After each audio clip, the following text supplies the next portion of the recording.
सांची में जमीन विवाद को लेकर एक महिला के बेटे को कुछ लोगों ने मारपीट कर किया घायल। पुलिस पर लगा लापरवाही का आरोप। 10वीं कक्षा के छात्र हिमांशु सिंह ने 97% अंक लाकर कोल्हान के टॉप 10 में किया स्थान प्राप्त।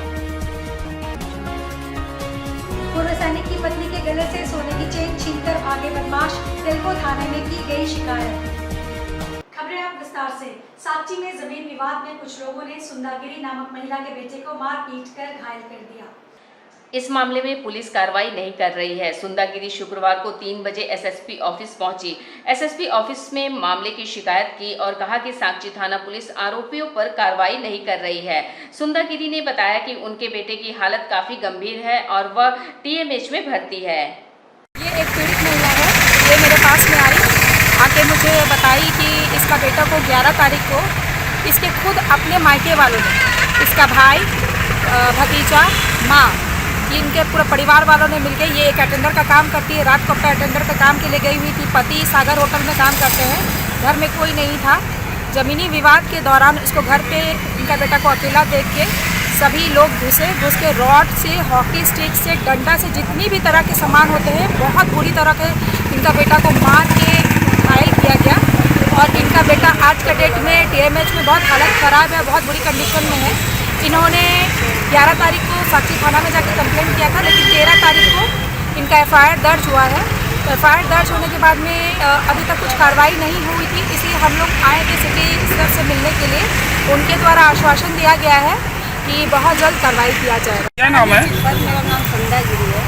मैं बहुत परेशानी में हूँ, लड़का वहाँ सीरियल कंडीशन में एडमिट है और मैं अकेली लेडीज जाती हूँ। मुझे इधर उधर परेशान हो गए। अभी तक तो कभी कोई कार्रवाई नहीं कर, थाना बोलता कि हम लोग अरेस्ट करेंगे करके प्रोसेस से पूरा करेंगे तब जाकर अरेस्ट होगा।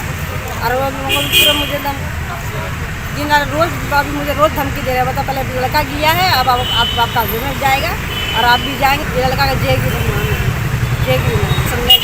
कक्षा 10वीं के छात्र हिमांशु सिंह ने 97% अंक लाकर कोल्हान के टॉप 10 में स्थान प्राप्त किया है। संगीत के साथ पढ़ाई में उत्कृष्ट विद्या भारती चिन्मया विद्यालय के छात्र हिमांशु सिंह बर्मा माइंस के ईस्ट प्लांस बस्ती के रहने वाले हैं। पिता चंद्रबदन सिंह सरकारी अध्यापक तथा मां निशा सिंह कुशल गृहिणी होने के साथ ही कोचिंग क्लासेस चलाती है। बोर्ड में अच्छे अंक प्राप्त करने हेतु माता पिता के साथ मेंटोर सुमित सर तथा विद्यालय की शिक्षिकाओं का बहुत बड़ा योगदान रहा। बहन भी 12वीं की परीक्षा में अच्छे अंकों से उत्तीर्ण हुई है। माता पिता बेटे की सफलता से गौरवान्वित है और इसे बेटे की कड़ी मेहनत और परिवारजनों एवं बस्ती वासियों के आशीर्वाद का प्रतिफल मानते हैं। हिमांशु आगे चलकर IIT जाना चाहते हैं।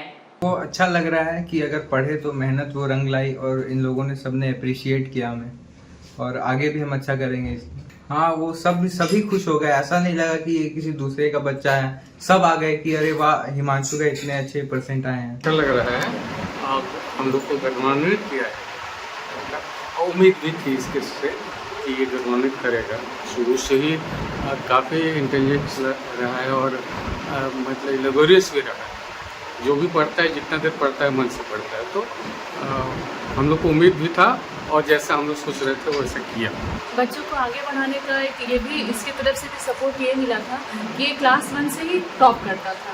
क्लास 1 से ही अपने क्लास में टॉप करता था। इससे मेरे अंदर भी ये चीज़ आया कि मेरा बच्चा इतना इंटेलिजेंट है कि इसको कर सकता है। तो इसके चलते मैंने इसको हमेशा से मोटिवेट किया। मेरा था कि जो इसके अंदर टैलेंट है वो हमको आगे लाना है, सामने लाना है, मोटिवेट कर करके। और बच्चे को तो पहले उतनी समझ होती नहीं है, लेकिन धीरे धीरे इसको मोटिवेट किए और मुझे लगा कि कर सकता है। प्री बोर्ड में भी ये पूरे स्कूल में टॉप किया था अपने क्लास में। चिन्मया विद्यालय में प्री बोर्ड में इसने टॉप किया था और इसको प्राइज़ वगैरह भी मिला था स्कूल की तरफ से, टाटा मोटर्स और टिस्को की तरफ से। तो इससे और हौसला जगा। तब मैंने मोटिवेट किया कि बाबू देखो, तुम्हारे अंदर है, तुम उसको एकदम करो, उसको सामने लाओ, मेहनत करो, टैलेंटेड हो, तुम्हारे पास दिमाग है, तुम कर सकते हो।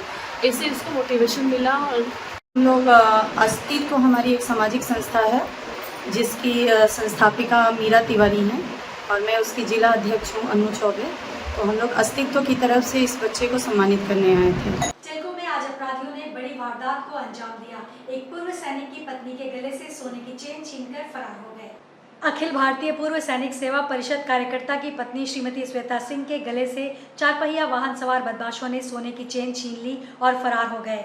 बताया जा रहा है कि आज सुबह जब श्वेता मॉर्निंग वॉक के लिए गई हुई थी तब करीब 6 बजे के आसपास जमशेदपुर टिल्को कॉलोनी के जीई हॉस्टल से लुपिटा चर्च के रास्ते वे गुजर रही थी, वहीं अपराधी ताक लगाए बैठे थे। पूर्व सैनिक की पत्नी अपनी फरियाद लेकर टिल्को थाना पहुंची और घटना की पूरी जानकारी टिल्को थाना प्रभारी को दी।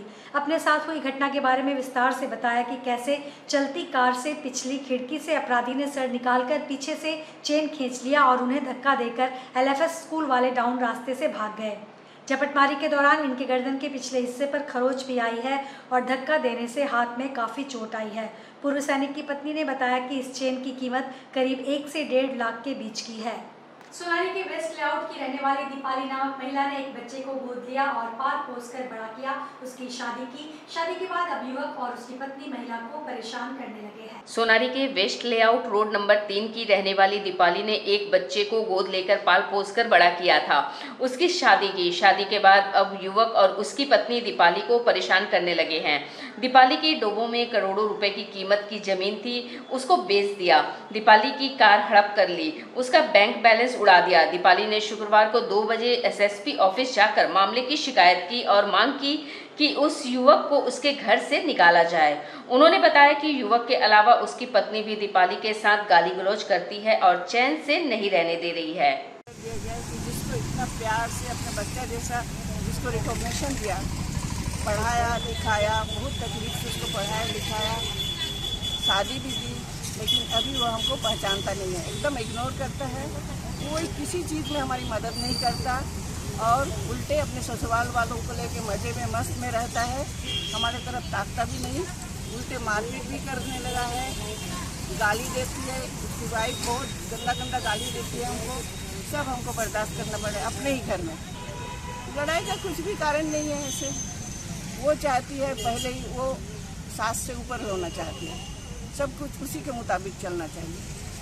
इसी सब से थोड़ा मनमुटाव हो जाता है कभी कभी। प्रॉपर्टी ज़्यादा, वही तो मेजर प्रॉब्लम, प्रॉपर्टी है हम लोगों का और उसी को लेकर पड़ रहा। प्रॉपर्टी पूरी सी लोगों में है। हाँ, उसको तो बेच दिया। हम 60 कट्ठा जमीन दिए थे, करोड़ों का संपत्ति, उसको बेच दिया। संगम विहार में 1.5 करोड़ का एक मकान दिया, उसको वो है अभी। फिर 30 लाख की एक गाड़ी दी, लग्जरी गाड़ी। बैंक बैलेंस सब मेरा निकाल दिया ये से UPI से। यही लावारिस में जो अभी जिसको अपनाया था। मैं चाह रही हूँ कि मेरा घर खाली हो जाए ताकि मैं थोड़ा चैन से रह सकूँ। घर में बहुत तंग करते रहते हैं, कभी ये घर बंद कर देता है, कभी उधर छिपमा मुझे बाहर बैठा देता है, कभी पानी बंद कर देता है, कुछ से कुछ मेरा AC का पाइप बंद कर देता है, पानी घर से अंदर जाता है। इस तरह से TV का केबल खोल देता है, तंग करते ही रहता है। बारिडी स्थित मणिपाल टाटा मेडिकल कॉलेज के अंतर्गत स्किल लैब में रक्तदान शिविर का आयोजन किया गया। आज की इस रक्तदान शिविर में टाटा मणिपाल कॉलेज के OSD डॉक्टर महेश्वरी प्रसाद मुख्य अतिथि के रूप में उपस्थित थे। उन्होंने बताया कि साल में 2 बार मणिपाल टाटा मेडिकल कॉलेज में रक्तदान शिविर का आयोजन किया जाता है।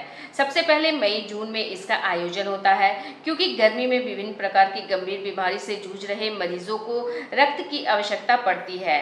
थैलेसीमिया के मरीजों को तो सालों भर रक्त की आवश्यकता रहती है और भी ऐसे कई बीमारी है जिसमें रक्त की आवश्यकता गर्मी में ज़्यादा पड़ती है। तत्पश्चात अक्टूबर नवंबर में भी रक्तदान शिविर का आयोजन किया जाता है। इस तरह पूरे वर्ष में 2 बार रक्तदान शिविर का प्रतिवर्ष आयोजन होता है। कभी भी किसी को रक्त की आवश्यकता पड़े तो उसके लिए हमारी संस्था तुरंत मदद पहुंचा सके, इसे रक्तदान शिविर का मुख्य उद्देश्य यही है।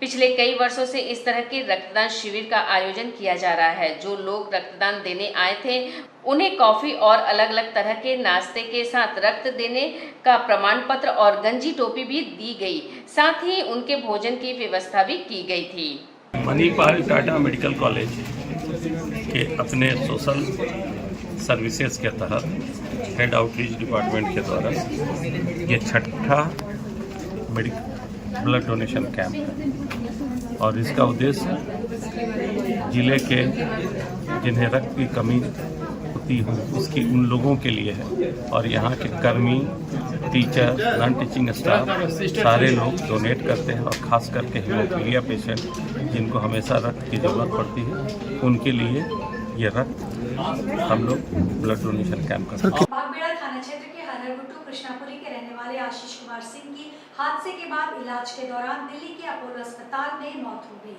घटना के बाद पार्टनर रंजीत कुमार पांडे ने समझौता किया था कि वह परिवार के सदस्यों को 20 लाख रुपए देगा। घटना के बाद 2 माह बीतने के बाद भी उसने पैसा नहीं दिया है। अंततः मामला बागबेड़ा थाने पर भी पहुंचा हुआ था।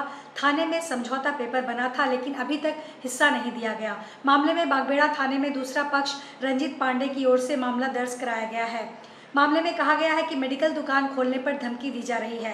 घटना 19 फरवरी को विंध्याचल के मिर्जापुर स्थित गौपुरी चौक के पास घटी थी। स्कॉर्पियो दुर्घटनाग्रस्त हो गई थी और घटना में आशीष के शरीर में रॉड घुस गया था।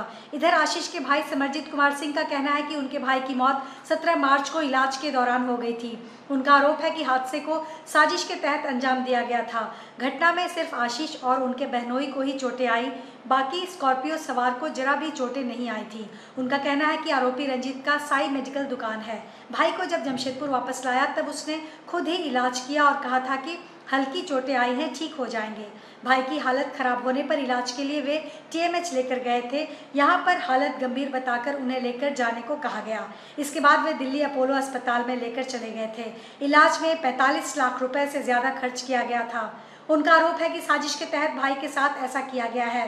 मामले को लेकर वे कई बार बागबेड़ा थाने में भी गए थे लेकिन समझौता पत्र बनाने के बाद 20 लाख हिस्सा नहीं दिया गया। इस मामले को लेकर अब वे SSP से शिकायत दर्ज करने SSP कार्यालय पहुंचे हैं। समरजीत कुमार सिंह हुआ, हम लोग बागबेड़ा हरहरगुट्टू से आए हैं। मेरा भाई आशीष कुमार सिंह के बिजनेस पार्टनर रंजीत पांडे, मेरा भाई को षड्यंत्र के तहत मार दिया गया। उसके बाद हम लोग को थाना में समझौता कराया गया। बागबेड़ा थाना में समझौता कराया गया लेकिन समझौते का कोई पालन नहीं किया जा रहा है। उल्टे हम लोग के ऊपर झूठा FIR 2 दिन पहले दर्ज करा दिया गया। मेरा भाई का डेथ हो गया है, 40 से 45 लाख रुपया इलाज में खर्च हो गया है। हम लोग कर्ज में दबे हुए हैं और हम लोग को समझौते में कुछ नहीं दे करके जो लिखित दिए हैं कि समझौते में मेरे भाई का हिस्सा है, मेरा भाई का हिस्सा नहीं दे करके हम लोग को झूठा FIR में करके फंसा दिया गया है। आज हम लोग आए हैं सीनियर SSP साहब से मिलने के लिए कि हम लोग को न्याय चाहिए। हम लोग को जो समझौते में लिखित दिया गया है वो समझौते का पालन किया जाए और हम लोग के ऊपर जो झूठा FIR किया गया है इसका जांच किया जाए और रंजीत पांडे मेरा भाई को षड्यंत्र के तहत मारा है, इसके ऊपर उचित कार्रवाई किया जाए। आज के इस बुलेटिन में बस इतना ही। हम फिर हाजिर होंगे कुछ और नई खबरों के साथ। तब तक के लिए SSN न्यूज़ की पूरी टीम की ओर से मुझे दीजिए इजाजत। नमस्कार।